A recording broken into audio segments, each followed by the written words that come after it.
Hello friends. आज बात करते हैं mental shift to make more money के बारे में। अब हम लोग जब जॉब शुरू करते हैं या फिर मिडिल क्लास से आते हैं तो हमारे लिए मनी सेव करना, इन्वेस्ट करना, उसको ग्रो करना ये एक बहुत बड़ा चैलेंज हो जाता है। राइट? पहली बात तो हम जब मिडिल क्लास से आते हैं तो हमारे ख्वाहिशें इतनी होती है कि उनको पूरा करने में, उनको बेटर अप करने में, अपनी लाइफ को थोड़ा सा इंप्रूव करने में ही हम बहुत कुछ सेव नहीं कर पाते। राइट? और समझिए मेहनत करके हमने कुछ सेव भी कर लिया, 25-30 लाख म्यूचुअल फंड्स में डाल दिए, एक घर बना लिया। करने के बाद हम एक स्टैगनेंट फेज पे आ जाते हैं। राइट? उससे ज़्यादा सोच नहीं पाते। राइट? हम सोचते तो हैं 1 करोड़ 2 करोड़ का मुझे 10-15 साल या 20 साल में एक पोर्टफोलियो बनाने, बट कहीं ना कहीं आके हम भटक जाते हैं काइंड ऑफ। राइट? कि चलो इतना हो गया है, बट अब अब कुछ हम आराम कर लेते हैं या फिर कुछ अपने ऊपर खर्चा कर लेते हैं या फिर घर के ऊपर खर्चा कर लेते हैं, उसमें सब हम बोलते हैं अपने एक वे जो होता है वेल्थ बनाने का, बड़ा वेल्थ बनाने का, उस जर्नी से भटक जाता है। ठीक। एंड उसके बहुत सारे रीजंस हो सकते हैं। तो आज हम लोग बात करेंगे कैसे अपने मेंटल मेंटालिटी है जो, राइट, उसको कैसे थोड़ा सा शिफ्ट करने से हम अपने उस गोल पे लगे भी रहेंगे और उस गोल को अचीव करने के लिए आगे भी बढ़ते रहेंगे। Okay, so let's discuss. First mental shift है no understanding of what richness is. सबसे पहले होता है कि हम रिचनेस को समझते ही नहीं है। कभी हम समझते हैं या फिर हम समझते हैं कि हमारे नेबर्स या हमारे रिलेटिव्स जो देखेंगे और वो रिच समझेंगे तो हम अपने आप को रिच फील कर सकते हैं। राइट? अगर वो समझते हैं कि हम रिच नहीं है तो हम भी फील करेंगे कि हम रिच नहीं है। अगर वो समझते हैं कि अरे बाप आपके पास बड़े पैसे हैं, आपने नया घर ले लिया, रेनोवेट कर लिया, इंटीरियर बना लिया, तो ये एक्चुअल रिचनेस होती है। बट यही यही में प्रॉब्लम है कि हम दूसरों के रिच के लेवल से अपने आप को जज करें, राइट, रिचनेस के लेवल। बल्कि ये शिफ्ट होना चाहिए कि हम भले हमारा घर सिंपल सा है, राइट, सिंपल सा है, हम कपड़े नॉर्मल पहनते हैं, अपने नेबर्स से या फिर अपने रिलेटिव से ज़्यादा ऊपर नहीं दिखते, लेवल पे दिखते हैं। राइट? ऐसा भी नहीं कि बहुत गरीब दिखते, बट लेवल पे दिखते हैं उनसे उनसे भले हमारे पास सेविंग्स अच्छी खासी है, बट हम एक लेवल पे हैं उनके साथ में। तो उनसे उनसे अमीर बनने की कोशिश हम नहीं करते अपने अपने सराउंडिंग से। बट उसी की जगह पे अगर हम कुछ, and आप देखोगे जो दिखता है वो रिचनेस होता है। राइट? रिच आप कब फील करते हैं? जब कुछ दिख रहा है, अच्छी वॉच पहनी है किसी ने, देखी, तारीफ की, तो हम रिच फील करते हैं। अच्छे कपड़े पहने किसी ने, तारीफ की, तो हम रिच फील करते हैं। बट आप वेल्थ देखोगे, वेल्थ दिखती नहीं है। वेल्थ उसी को पता है जिसका जो आ, जिसके पास वो वेल्थ है। राइट? अगर किसी का नेटवर्थ करोड़ों में है, 2 करोड़ 4 करोड़ में है, तो उसको उसको किसी को दिखाने की जरूरत नहीं है। उसको पता है कि आई एम ऑलरेडी वेल्दी। मेरे मेरे 1 करोड़ म्यूचुअल फंड में लगे हैं, 50 लाख 1 करोड़ स्टॉक्स में लगे हैं, मेरे पास फ्लैट है। तो वो वेल्थ जो है वो खुद ही फील करने की चीज़ है। राइट? तो रिच सबको दिखता है, वेल्थ किसी को दिखता नहीं है। ये एक मेंटल शिफ्ट की जरूरत है कि आप कभी इस चीज़ में फॉल नहीं करो कि मुझे दूसरों को दिखाना है। Right? बहुत सारे कलीग होंगे जिनके पास गाड़ी होगी, बट आप खुद में अगर प्रैक्टिकली सोचोगे, अगर गाड़ी की जरूरत नहीं है, right? तो क्यों गाड़ी लेना है? आपके पास ओला उबर हो करके आप अगर ट्रैवल कर सकते हो तो क्यों जरूरत है? मोस्ट अगर लोग गाड़ी या फिर घर में खर्चा इसीलिए करते हैं ताकि वो रिच दिखे। तो आपको डिसाइड करना है कि आपको रिच दिखना है या फिर वेल्दी बनना है। सो सेकंड सेकंड पॉइंट पे जाते हैं। सेकंड पॉइंट है सैलरी डिपेंडेंट फॉर लाइफ। ये एक मेंटालिटी है कि लोग सोचते हैं कि मुझे लाइफ टाइम तक सैलरी पर डिपेंडेंट रहना है। तो वो एक एक गोल पकड़ के चलते हैं कि 60 तक तो कमाना ही है, 60 तक जॉब करनी ही करनी है, सैलरी लेनी लेनी है। अब जब ये सोच लेते हैं कि 60 तक करनी है, तो जो अभी करंट इनकम आ रही है, राइट, तो वो क्या सोचते हैं कि ये इनकम अभी के लिए मैं फुल्ली यूज कर सकता हूँ, जितना भी खर्चा करना है, मुझे 60 तक कमाना है तो क्या क्या फर्क पड़ता है। राइट?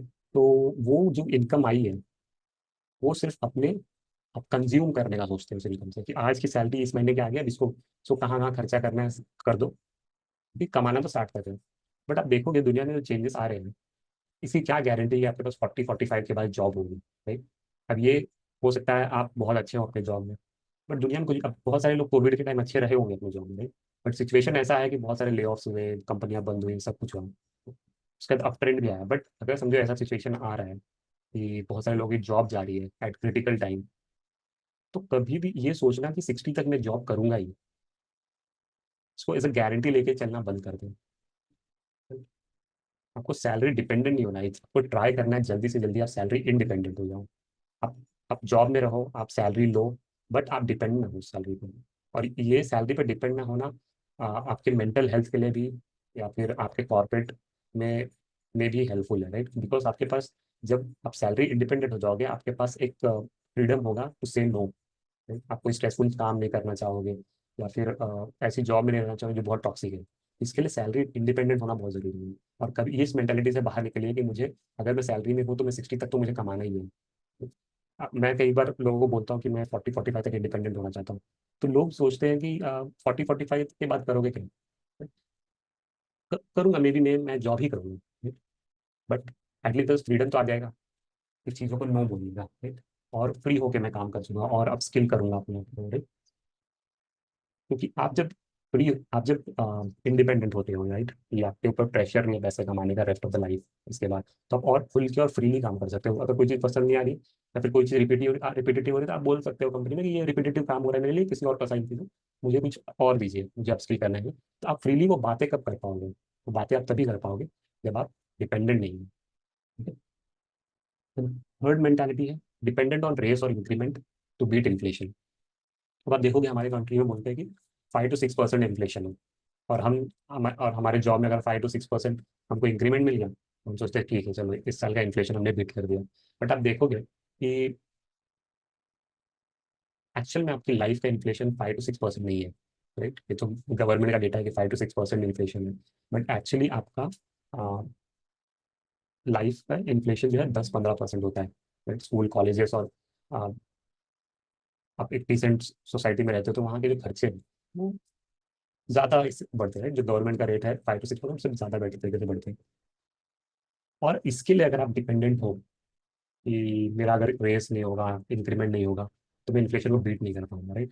5%, आपको देखो नॉर्मली कंपनीज में कभी कभी 2 to 5% भी इंक्रीमेंट होता है, बट क्या वो इन्फ्लेशन को बीट कर रहा है? नहीं कर रहा है, right? तो इससे उस अगर आपको 2 to 5% इंक्रीमेंट मिल रहा है, तो उस समय आपकी सैलरी बेसिकली पिछले साल से कम हुई है, राइट? बिकॉज इन्फ्लेशन की वजह से कुछ पैसे आप सैलरी बोल सकते हैं कम हो गई है।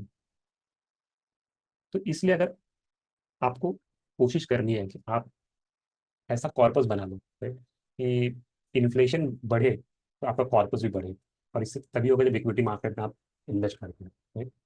अच्छा खासा अगर आपने अपनी सैलरी, साल भर की सैलरी के बराबर एक कॉर्पस बना लिया, राइट, एक साल भर की सैलरी से बेटर कॉर्पस अगर आपने इक्विटी मार्केट में बना लिया, क्योंकि इन्फ्लेशन अगर बढ़ेगा तो इक्विटी मार्केट में रिटर्न्स बढ़ेंगे, राइट? इन्फ्लेशन अगर लो रहेगा तो इक्विटी मार्केट से एटलीस्ट आप देखोगे इक्विटी मार्केट जैसे बोलते हैं निफ्टी 50 12% से बढ़ता है, एंड इन्फ्लेशन 5-6% है, तो वो जो गैप मिलता है 6 to 7% का, उसमें आप इन्फ्लेशन को बीट करने का ट्राई कर सकते हैं, राइट? इन्फ्लेशन अगर हम नॉर्मल अपने अपने लाइफ स्टाइल इन्फ्लेशन समझे कि 7-8 या 10% है, तो आप कभी भी 10-15% का जो रिटर्न बनाते हैं इक्विटी से, वो एटलीस्ट हमारे पैसे को इन्फ्लेशन के थ्रू कम होने नहीं देगा, इन्फ्लेशन के साथ तो रखेगा कम से कम। कि अगर हमने एक कॉर्पस बना लिया है 50-60 लाख का, उसकी वैल्यू कभी कम नहीं होगी, फिर वो हमेशा 1-2% प्लस में ही रहेगा उसकी वैल्यू। इसके लिए आप डिपेंडेंट, आप ये सोच के मत चलिए कि मेरा रेस या इंक्रीमेंट नहीं होगा तो क्या होगा। आपको इस सिचुएशन से बाहर निकलना है कि आप हमेशा रेस और इंक्रीमेंट पे डिपेंडेंट है। इसके लिए ज़रूरी है आप साइड में एक बड़ा कॉर्पस क्रिएट करें। फोर्थ है, hard work is the only way to make more money. अब हम सोचते हैं जॉब में अगर 10-15 घंटे काम करेंगे तो हमको next next year appraisal promotion ये मिलेगा, और यही एक वे है ज़्यादा पैसे कमाने का। बट ये this is not the truth, right? कि आप हो सकता है जॉब में 8 ही घंटे काम करो, अपनी सैलरी लेके आप अगर साइड में एक सेविंग और इन्वेस्टमेंट करके एक ऐसा कॉर्पस बना लेते हैं, तो वो जो इंक्रीमेंट होगी, अब निफ्टी 50 का एग्जाम्पल ले लेंगे, 12% इंक्रीमेंट हो रहा है भाई। 12% एवरी ईयर इंक्रीमेंट आपको जॉब में मिलेगा? मुश्किल है, राइट? जब तक कि आप कंपनी स्विच नहीं करते हैं, तब तक इतना इंक्रीमेंट मिलना एवरी ईयर मुश्किल है। जबकि निफ्टी का कैगर बोलता है कि 12% इज इज एवरेज, राइट, मिल जाता है। तो आप उधर अपना जो बोलते हैं ना 12-13 घंटे जॉब में देने की बजाय आप अपने आप को लिमिट करें कि ये 8-9 घंटे मेरा मैक्स है जॉब में, और बाकी का बचा 3-4 घंटा मैं उल्टा इन्वेस्टिंग या फिर अ, अपने अपने नेटवर्क को फॉलो करने में डालूंगा, राइट? अपना नेटवर्क कैलकुलेट कीजिए, और उसके बाद अपने इन्वेस्टिंग में टाइम दीजिए, आप सीखिए, पढ़िए इन्वेस्टिंग कैसे हो रही है। अगर आप सोचते हैं कि नहीं मैं इन्वेस्टिंग में दिमाग नहीं लगाऊंगा, आप भले म्यूचुअल फंड में इन्वेस्ट कर रहे हो, बट उसके लिए भी आपको थोड़ी सी मेहनत लगती है। सबसे इजी वे है म्यूचुअल फंड के थ्रू जाना, बट उसमें भी आपको मेहनत लगती है। उसमें भी आपको अपना कैपिटल बनाने के लिए मेंटल टाइम डालना पड़ता है, राइट? सोचना पड़ता है उसके बारे में।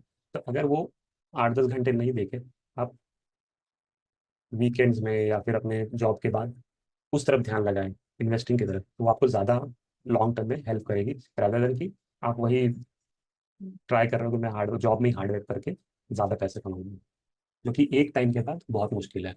स्टार्टिंग में आप हार्डवर्क करोगे, ऊपर जाओगे, बट एक स्टेज पहुंच जाओगे जहाँ पे उससे ज़्यादा मेहनत करना, जब आप 45 में पहुंच जाओगे, और वहाँ पे ट्राई करोगे और हार्डवर्क करने की। ऑलरेडी आप हार्डवर्क करके यहाँ तक पहुँचे हो, और हार्डवर्क करने का अगर आप ट्राई करोगे तो वो बहुत ही स्ट्रेसफुल हो सकता है। नेक्स्ट है saving just to spend on stuff. अब बहुत बार बहुत से लोग क्या करते हैं कि हम एक छोटा सा गोल बना लेते हैं, right? कि मैं इन्वेस्ट तो कर रहा हूँ, बट इतना पैसा होने के बाद मैं ये चीज़ खरीद के इस पैसों को उसमें डाल दूंगा। जैसे आईफोन लेना है तो ठीक है, मैं 6 महीने पैसे जमा करूंगा एंड आईफोन ले लूंगा। देन लैपटॉप लेनी है तो मैं हाई स्टैंडर्ड लैपटॉप लूंगा, ठीक है, 6 महीने और पैसे जमा करूंगा और मैं खरीदूंगा। बट ये जो छोटे मोटे गोल्स है ना, ये अवॉइड करने चाहिए। आपको हमेशा बड़ा गोल रखना है कि 10 साल में मुझे इंडिपेंडेंट होना है, सैलरी इंडिपेंडेंट होना है, राइट? फाइनेंशियल फ्रीडम चाहिए 15 साल में, right? ये बड़े गोल्स हैं, इनकी तरफ जाना चाहिए, रादर देन कि ये छोटे मोटे गोल जो बीच में आ रहे हैं, right? आपको स्टार्टिंग के 10-15 साल सिर्फ इसी चीज़ पे फोकस करना चाहिए कि मैं एसेट्स कैसे बिल्डअप करूँ। अब कभी भी ये सोच के चले कि हम मैं सैलरीड हूँ, मुझे मुझे कोई राइट नहीं है मैं लग्जरी में खर्चा करने का, राइट? अगर मैं सैलरी इनकम ले रहा हूँ, मेरे पास एसेट्स नहीं है, तो मेरे पास कोई राइट नहीं है कि मैं लग्जरी में इन्वेस्ट खर्चा करूँ, राइट? बेसिकली एक मिडिल क्लास आदमी को जिसने अभी तक 1 करोड़ का कॉर्पस नहीं बनाया है, right? उसको ट्राई करना चाहिए कि मैं ज़्यादा से ज़्यादा इन्वेस्ट करूँ, एसेट बनाऊँ, एसेट से जब रिटर्न आने लगे तब मैं अपनी लग्जरी पे खर्चा करूँ। So let's go to next mental shift. Using loans and credit cards wherever possible. आप देखोगे बहुत सारे आपके आसपास या फिर आप खुद भी, राइट, लोन्स और क्रेडिट कार्ड्स यूज करके बहुत सारे खर्चे करते हैं। होम लोन तक ठीक है, बट कार, बाद में कहीं घूमने जाना है, वेकेशन पे जाना है, लोग लोन लेके वेकेशन पे जा रहे हैं। अगर आपका बड़ा बड़ा टारगेट है, बड़ा वेल्थ कमाने का टारगेट है, अगर आपका टारगेट नहीं है तो फाइन, बट अगर आपका टारगेट है बड़ा वेल्थ बनाने का 10-15 सालों में, देन ये सब चीज़ें आपको अवॉइड करनी होंगी। It's not easy, but okay, everybody is ready to give you credit. 10 call आते हैं दिन में एंड हर कोई क्रेडिट कार्ड दे रहा है, बट ये आपको अपने अपने आप को इस तरह से मोटिवेट करना है या इस तरह से कंट्रोल करना है कि आप होम लोन के अलावा दूसरी चीज़ों में लोन्स या क्रेडिट्स पे चीज़ें नहीं लेंगे, right? So next is postponing investments. अब जैसे वो किसी ने सोच रखा है कि मुझे सैलरी कमानी है 60 तक, राइट? तो क्या सोचता है कि अभी मुझे स्टार्ट से इन्वेस्टिंग करने की क्या जरूरत है, मैं वेट करूंगा, मैं 40 के बाद करूंगा, 45 के बाद करूंगा, मेरे पास बहुत लंबा टाइम है। बट आप जब देखोगे कंपाउंडिंग को वर्क करते हुए, एक बहुत बड़ा डिफरेंस हो जाता है अगर आप लेट करते हो इन्वेस्टमेंट्स को। इससे बेटर है जल्दी शुरू कीजिए, छोटा शुरू कीजिए, एंड सीखते रहिए, क्योंकि आपको सीखने को भी टाइम चाहिए। अगर आप लेट शुरू ही कर रहे हो तो आप सीखोगे कब, करोगे कब, right? तब तक टाइम निकल जाएगा। इससे बेटर आप शुरू कीजिए, छोटा शुरू कीजिए, और सीखते रहिए ऑन द वे। एंड जब आपको लग जाए, आपको उसका इम्पैक्ट पता चल जाए कंपाउंडिंग का या फिर इन्वेस्टिंग का इम्पैक्ट क्या होता है, उसके बाद उसको बहुत ही तेज़ी से बढ़ाइए, राइट? एक बार आपको कंफर्ट आ जाए इन्वेस्टमेंट में तो उसको बहुत तेज़ी से ग्रो कीजिए, बिकॉज बहुत सारे लोग अभी रिटर्न्स पे बहुत ज़्यादा एम्फोसिस दे रहे हैं, फोकस दे रहे हैं, बट आप इन रियलिटी बड़ा पैसा कमाने के लिए आपका कैपिटल बड़ा होना चाहिए। आपको बड़ा कैपिटल बनाना होगा, और ये बड़ा कैपिटल बनाने के लिए आपको 8 से 10-15 साल लगाने पड़ेंगे। जॉब में आके आप एक डिसेंट सी लाइफ जी लीजिए, राइट? जॉब में ऐसा नहीं कि बहुत ही लो लेवल की लाइफ जी रहे हो, डिसेंट सी लाइफ जिए, बट उसके बाद जो बचता है उसको इन्वेस्टमेंट में लगाइए, और अपने आप पोस्टपोन मत कीजिए, इन्वेस्टमेंट को लेट मत कीजिए, right? Then last is skilling compounding. अब बहुत सारे लोग मार्केट को बढ़ते देख इन्वेस्टमेंट में आ जाते हैं, इन्वेस्टमेंट में आके इन्वेस्ट कर भी देते हैं, कुछ सालों तक उस अपने आप को रोक के भी रखते हैं। बट देन एक खर्चा आ जाएगा कि मुझे एक नया फ्लैट लेना है, right? नया घर बनाना है, वेकेशन पे जाना है, नई गाड़ी लेनी है। एंड देन उसको वो म्यूचुअल फंड या फिर स्टॉक जो है बेच के उससे अपना खर्चा कर लेते हैं। आपको आपको ये नहीं करना है। आप इस तरह से कंपाउंडिंग को इम्पैक्ट आने में भी 6-7 साल लग जाते हैं। सपोज आप आज इन्वेस्टमेंट शुरू कर रहे हो और कंपाउंडिंग जैसे जैसे टेक ऑफ करने वाली थी 6-7 साल में, आप 5 साल में वो पैसे रिडीम करके कुछ खर्चा कर देते हैं। तो आप वो जो पावर है कंपाउंडिंग की उसको देख नहीं पाओगे, उसकी इम्पैक्ट आपकी लाइफ में आ नहीं पाएगी। सो इसलिए आपको ट्राई करना है कि आप वहीं पे आप हमेशा लॉन्ग टर्म का सोचें। 10-15 सालों का लगातार आपको आना है, इन्वेस्ट करना है। आपको वो कंपाउंडिंग के इम्पैक्ट को फील करने का एक अ, अंदर से आवाज होने की, मुझे कंपाउंडिंग को फील करना है, लाइक बेसिकली देखना है होते हुए कंपाउंडिंग कैसे होती है। आप देखोगे बड़े बड़े इन्वेस्टर्स को, वॉरेन बफेट हैं, right, most of the wealth उनकी 60s के बाद बनी है। उन्होंने उस पीरियड में इन्वेस्टमेंट्स करते गए और उसके बाद जस्ट 60 के बाद टुक ऑफ किया। अब ऐसा नहीं है कि आपको भी 60 तक वेट करना पड़ेगा, आपको 6-7 साल में वो कंपाउंडिंग इम्पैक्ट दिख जाएगा। बट उसके लिए आपको 6-7 साल तक लगातार लगे रहना है, उसको डिस्टर्ब नहीं करना है। तो ये थे mental shifts to make more money. I mean we all are making money, but एक वो इम्पैक्ट जो आता है कि जस्ट हमारी जो इन्वेस्टमेंट है, नेटवर्थ है, वो टुक ऑफ करती है, right? आप 1 करोड़ बना लोगे 10-12 साल लगा के, उसके बाद दूसरा करोड़ बनने में 4-5 साल, 3 से 5 साल के बीच में आपका दूसरा करोड़ बन जाएगा। नेक्स्ट होगा 2 साल में हो जाएगा, 1 साल में हो जाएगा। वो जो टेक ऑफ करती है कंपाउंडिंग, उसका इम्पैक्ट देखने के लिए आपको स्टार्टिंग में 10-12 साल देने होंगे। So that's all. अगर आपका कोई कमेंट है, कोई क्वेश्चन है तो ज़रूर बताइए। Till till the next video, see you, bye.